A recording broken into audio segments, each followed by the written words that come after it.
Thank you, John, and thanks to the folks at Berkeley for inviting Stanford to participate in this.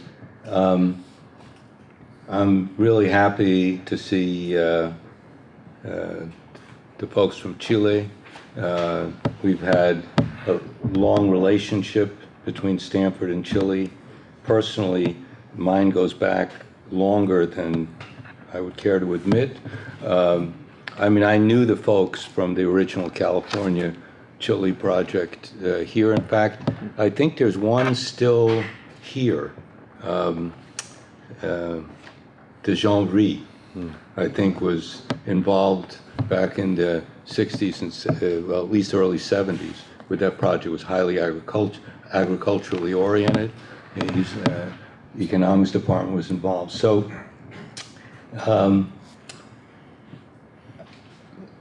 I have the advantage here because this thing has been so long, you probably don't even remember what was said in the first hour. So I like to come back to that a little bit, and then I'll comment about the California system. I didn't realize until I got the slides, I don't pay attention to this stuff until the last minute usually, that what the discussion was going to be about, because I felt that I wouldn't have much to say. Unfortunately, now I have too much to say, so I'm going to try to keep it to 10 minutes, which is generally what people can listen to in one gulp. So let me talk a little about public versus private. I think it's a really important issue. I think Carolina's presentation was right on. I agree with the way she framed the topic. I'm going to remind you a little bit about those issues, and it fits very well with what the Berkeley folks have been trying to say about the role of the UC system as opposed to the role of the private universities. I agree totally with your remarks. There's no question that the public universities in California play a different role than the private universities. And I think it's really important that the public university system plays that role. So what does it mean? Why is it that a public university system, even though the funding is predominantly now not from the state, why is it different from a private university? I think it's really important to keep in mind. I mean, Católica in Chile is not the University of Chile. First of all, it's a religious institution, which nobody mentioned, and it has a religious function. There are crosses everywhere in the university. Should keep that in mind. It doesn't mean that everybody there is religious. It just means that there is this function that the University of Chile, the University of Chile is a secular institution. Many of the private universities are not secular institutions in Chile, but in fact the bulk of them. But the best private university in Chile, along with its sisters in other cities, happens to be a Catholic institution. And it is run by the church and adheres to a lot of stuff from the church. And we just have to keep that in mind. Even though, as I said, the people there don't necessarily feel that way about it, it does have that other function. So from an economist standpoint, what's really interesting about this, and I'd love to get into the current debate in Chile. With the OECD report, have you read that report, that OECD report of 2003? I'm very proud of that report. I was the coordinator. And I was blamed for its radical nature, but in fact, I will tell here publicly that I actually had to contain some of the other people on the panel who tried to make it even more radical. I mean, I felt in a strange position because I usually take the most radical position. But in this case, I had to assure my Chilean counterparts that I was not the one who put in all this stuff. But that report focused a lot on the equity aspects of the Chilean system, not just the university system, but including university system. And what's interesting to me is that, first of all, education is both a private and public good. And we just got to get that down. I mean, when you have a 20% rate of return per year to completing university in Chile, I don't know what the latest data are, but certainly in the late 2010, in the first decade, in the later part of the first decade, it was 20% a year. So you earned 100% more than a secondary school graduate if you completed university. I mean, that's a high rate of return. And by the way, that's including the tuition that's being paid, high as it is. It's still that higher rate of return. Well, if you have that high a rate of return on average, that doesn't mean going to business school, going to one of the better universities, that's on average. When you have that high a rate of return, that's a private good. There's a private benefit there. If you start telling people, oh, now you don't have to pay, that means the private benefit even goes up. Now, then Caroline raised the question, who gets this benefit? Who primarily gets this benefit? Is it everybody in Chile? No, it's not. This debate went on around the University of California in the 1960s, end of the 1960s. It was a famous debate among economists about whether tuition should be charged at the University of California. What was the debate about? Debate was who goes to the University of California? Who goes to the private universities? And you know something? The difference was very small at that time in terms of who goes. I looked at your figures, John, and there's one thing I found very interesting. The difference between low income percentage at Stanford and at Berkeley was 18% versus 10.5%, okay? Which, by the way, does not coincide with the Pell Grant admits, which you claim are 32%. So who's getting these Pell Grants if they're not part of the low income? I think you should check these figures, by the way. So 16% at Stanford versus 32 or 34% at Berkeley. Like that, right? Right. Versus 18% low income versus 11% low income. I didn't see that. You didn't see that? Check it out. Sorry. Because there's something weird about that. There's an interest of these universities to show that there are a lot of Pell Grant recipients. I'd like to know who those Pell Grant recipients are if they're not low income. So there isn't that much difference. I mean, it means that 82% versus 90% of students at Berkeley and Stanford are not low income. Okay, back in the beginning of the 70s, the difference in income family income per student between Berkeley and Stanford was exactly $1,000, $22,000 versus $21,000 at that time. Okay, so these were, at that time, that was quite a bit of money, and so is the family income. So I think it's really important, as Carolina, you said, who goes to university in Chile in general?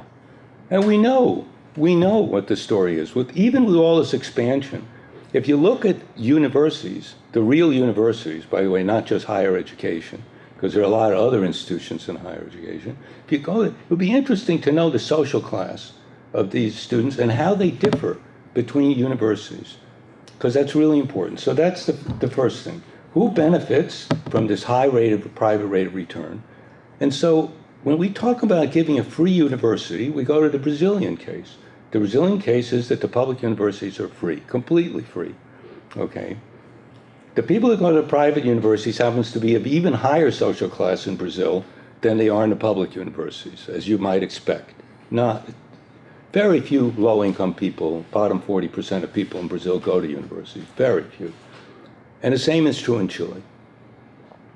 The bottom 40% just have a very, very low rate of going to universities, period, for various reasons. Part of it is the kind that they end up in. The system does not promote the low-income students from going to university. It doesn't promote them to do that. And then the university system itself doesn't care enough about this issue to change that. And by the way, the same thing is true in the United States. So Berkeley and the University of California can talk about how wonderful it is, but when you look up at the figures here, you see that the percent of Hispanic students, by the way, 50% of the K-12 students in the state are Hispanic in California now, 50% Hispanics. The percentage going to University of California in general, not just Berkeley, even if you include Merced, is way below that. I mean, it's probably 12 or 15%. Yeah, you're about right. Yeah. Right? Yeah, it's Yeah. high So it's way below that. Yeah. The implications for California are enormous. And John had it right on. The problem is that California has the largest two-year system and the highest percentage of students going to two-year colleges in the country. It's way out of proportion. And a good comparison is to make is with Texas. Texas is a state that has a somewhat smaller percentage of minorities in the population, if you include of disadvantaged minorities. If you include blacks and Hispanics, about 46 or 47%, versus in California closer to 53 or 54% in the K-12 system. Okay, and so maybe it's higher in Texas. But in any case, the difference in the percentage of Hispanics going to four-year universities in Texas is much higher than in California. And the reason is just what Burton Clark called it years ago, the cooling out process of these two-year universities. The cooling out. It's worse than that. They put them in remedial education, and by the end of 2 years of remedial education, the last thing they want to talk about is trying to finish, if they even get through the first 2 years of remedial education. So the system is really geared to keep, I'm not saying it's consciously geared, it just is geared to keeping the lowest income people out of the University of California on average. Now, it's true they opened the Merced campus, et cetera. So if the private sector is clearly not interested in this at all. They're mildly interested. I mean, Stanford does some stuff, and other private universities does some stuff to have low-income students, but it's really up to the university, the public system, to do this stuff. And the same thing is true in Chile. It's up to the public system to do this, The private system will always be maximizing other things. And it's only, and I think that's what distinguishes it. It doesn't matter where the funding is coming from. It's how do you fix the objective of the public system to serve the public? Because it really is not the private universities whose objective it is to serve the public. They may talk about it. There are externalities associated with people finishing private universities, no question about it. Large externalities, but that isn't what they're supposed to be about. It's in the charter of most public universities that they're supposed to serve the public. That's not in the charter of private universities. Just not there. And it's not there in Chile either. So I would be concerned with the public system and what it's supposed to do and how it's supposed to arrange itself. And by the way, the last thing I would do is not charge tuition to people in public universities. This would be a gross mistake, and I'll tell you why. I had a very interesting conversation with Giorgio Jackson when he was here in California a few years ago.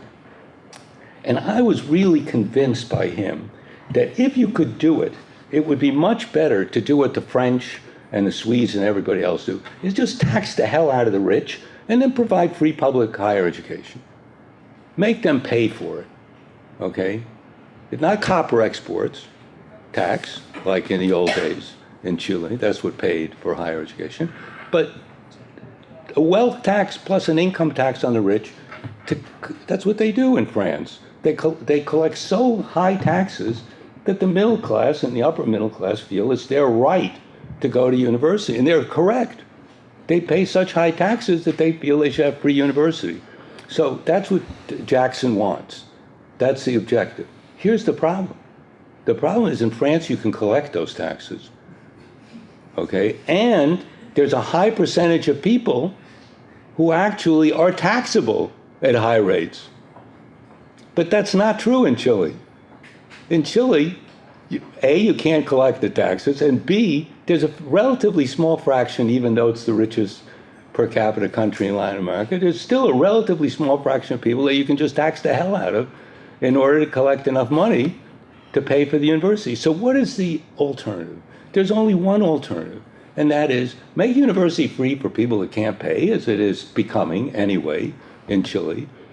And secondly, collect more than you need, raise the tuition on people who can pay and want to get into the best universities, raise the tuition, make it higher than it is now, tax them at the front end, it's called a user tax, have them pay for the thing. By the way, I agree with this at the University of California too. I hate to say this, I disagree with my hero, Jerry Brown. I think that there are a lot of people that make it into the university, into Berkeley, that are just getting around to going to Stanford. The School of Engineering at Berkeley is loaded with people that can pay a lot more than they're paying. I'm sorry to say that. And subsidize people and to reduce the tuition on people that can't pay. You know, in other words, user tax. I, as a California taxpayer, don't want to subsidize people that earn more than I do to send their kids to the University of California. I really don't want to do that. I'm sorry. I don't care what the public good is at the end of the line. It's not my idea. It's not my idea of how education should run, particularly higher education, when the rates of return to these people are pretty high. You just showed, you ran up the table here. They earn just as much as the graduates from Stanford. Well, I think, the argument is made that low tuition is in fact a subsidy to very wealthy people and their children. No, it's not entirely, but it's partially. Partially. Partially it is. And the same thing is true. The same thing is true in Chile. In Chile, the percentage is higher. But anyway, so that's that issue. Let me just make. I have very little else to say. I've already talked too long. I think you raised other issues which are really important. The social role of the university, which was so well articulated by you, Henry, the social role of the university is so important. And to tell you the truth, I don't think Stanford can stand around and make that same. Don Kennedy, a former president, used to say, do public service, et cetera. He had a real vision of our graduates doing that. But now we really are rich you. We're interested, basically it's money, money, money, go out and form your own company, et cetera, and things like that. And this is a very negative thing. But so it's really up to the public university to get the whole system in order in such a way that it performs this function. And maybe if it does that, it will drag us behind them, force us to be more like that. I mean, there's a lot of lip service at the university, but it's not this. And that's what I really think is so important on this public versus private. It does really make a difference whether a university is public. You just got to get off of who's funding it, I mean, the funding, state funding has gone down all around the country. By the way, there's huge variation among states. I don't know if you know this, but 62% of the students in Massachusetts go to private universities. Okay, it's the highest in the country, but it's historical. It wasn't a conscious decision by the state.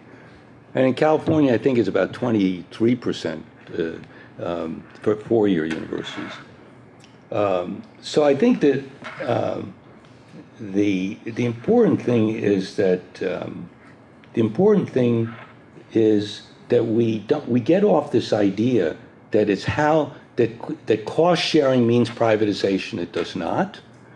I always pose this to the Brazilians. They hate me for this. And I ask them, I say, is Pemex, I'm not Pemex, it's Mexican, Petrobras, is Petrobras a public company or a private company? And of course, they all answer, it's a public company. It's owned by the state.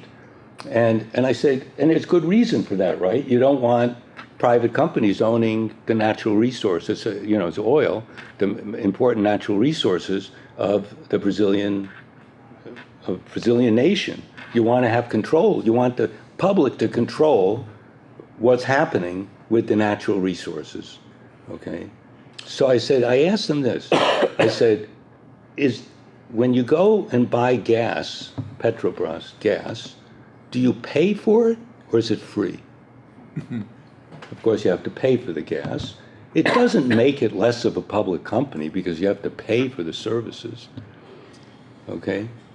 Now, it's clear to most people that gas is not both a public and private good, although you could argue that, you may worry about the price of gas so you can get more cheaper freight transportation and things like that, so there might be externalities of that. But in education, it's clear that there's a private element to education, private element, so people should share the cost. And there's the equity element. In California, the debate also went to who pays taxes versus who gets to go to the University of California. So the original argument by Hanson Weisbrod was that it's rich kids go to the University of California, therefore they should pay. And then Joe Peckman came back and said, but the rich also pay the taxes, so they should get these benefits. And that's if you assume that people should get equal benefits for the taxes that they pay. But most people don't agree with that. Of course, for the most part, the poor pay more taxes than the benefits they get, and the rich pay less taxes than the benefits they get. But in this case, you can see it quite clearly. And so it should be done in a way, and that accounting is easy to do. It just takes some data. And I'm sure Chile's loaded with data. I'm sure you have the data to calculate this. You can really figure out who pays, where they go, how much they pay, how much taxes they pay, and you can do this calculation. You can do it for Brazil too. And it ends up that the rich pay more taxes and they get the lion's share of the benefits from higher education. If you want to equalize stuff, you got to change that equation. You got to charge the rich more, and you have to, in one way or another, have them pay higher general taxes or higher user taxes, and end up subsidizing the poor to get to university, and subsidizing and increasing, as Chile is, increasing the amount of money that goes into and the amount of effort that goes into making sure that more poor kids get the kind of preparation that they can go to the best universities. We have a huge problem here in that regard, and we're not doing much about it. Thank you. Okay, thank you, Martin. So we'll just go for maybe 8 minutes here, and then I know you're hungry, and you want to get up and stretch and other things, but let's just have at least a little bit more time for some discussion. Yes, Saul, and please, short questions or comments. Okay, what if the issue is not public versus private, but really it's the difference between a public university and a publicly supported research university? It seems to me that the real issue is, for both California and Chile, is the continuing role for a research university, not just a university, but a research university in the face of a broad demand for public access and lowered costs. And in a way, the public can be, the concerns of the public who see the university only as an undergraduate production BA facility can be an impediment to that end of keeping a research university. Chile, the Pinochet area, the Chicago boys, people are very ambivalent about that, but it did create a world-class research university there, probably the best in South America. Berkeley, the master plan that John talked about, created this system that, because of its articulation with all the three elements, permitted the growth of a world-class research university that was publicly supported, a unique kind of institution. So it seems there's a great parallelism between what's happening in Chile now with the demand for broad access.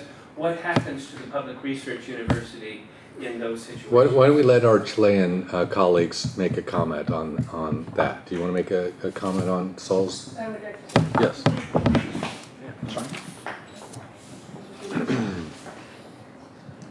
No, I was just surprised by the mention of Pinochet, because I don't think that Pinochet had anything to do with good research universities in Chile. In fact, still the strongest university in terms of research in Chile is the University of Chile, and Pinochet for 17 years tried to destroy it. And yeah, and it's one of the real tremendous success of good academia was that it didn't let itself be destroyed by the work of the faculty, essentially. At that time that not only had to resist the political situation, but keep working hard in the disciplines. So, and I don't think the Catholic University is the product of Pinochet either. So, in fact, Chilean academia survived with great difficulty the Pinochet time. Yeah. So, yes, go ahead. Okay. Again, wonderful presentation. And my question is, since you all mentioned that faculty and student learning experience matter a lot now, do you foresee a greater emphasis and growth of faculty development and centers for teaching and learning in higher education? Yes. Here, let's see. I like that. Yes. I mean, I just think yes. I think we're taking teaching much more seriously, and I think we're going to continue to do that. And I think that's a good thing. I'm glad about that. I want to see more of that because I think teaching is really important. I feel for myself, for example, is I had a pretty good research career, but I also believe that actually one of my biggest contributions was the students I taught. And I wish more faculty members understood that their marginal paper is probably nowhere near worth as much as a little more teaching. So do we have one over here and then one over there? So go ahead. Just a question about the meaning of public, and then I get very confused about the word, because it looks like it's used to equate to the overall population. But in fact, and I think it's really what we mean by public is really the state or the government. And when we say that the regions represent the public, does it really represent the government rather than the 90% of the population? And so, and also if you look at the structure of the California system, and we see that 2.4 goes to the CUC, 2.0 goes to state, and the majority stay in a community college, whether they get an AA degree or don't, right? And it's really, I think that Henry really put a nice point in it. It's really sort of like a kind of a system that keep people from going to real university. So I'm just concerned about the public, and when we say public goods, is really serving the whole population so that we can educate everybody really equally, or we are still really selectively make the selective elite education available to the poorer population, but eventually they become social mobile and then move to that ladder. We still have the same system of the 10% versus 90%. So maybe over here for this, yes. Question for the Dean. You mentioned in your remarks that your endowment in the past decades has gone down. What are the top two reasons that it's gone down, and what do you anticipate for the future in the next 5 to 10 years with regard to the endowment creep? Are you talking to me? Because I'm not sure I said that. I thought you had mentioned that the endowment was reducing, that the amount of reserve funds was going down in your public policy area.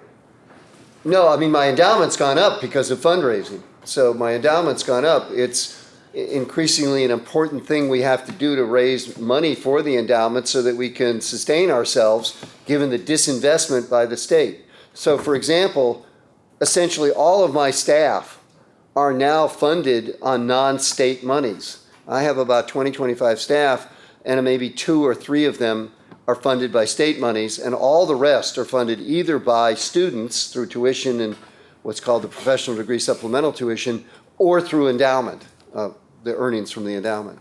But no, endowment's gone up. So one more question or comment? Yes. Use the mic. I am from Korea because in your presentation, there's Korean data in higher education.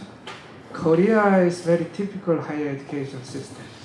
We are heavily dependent on private university, and about 80%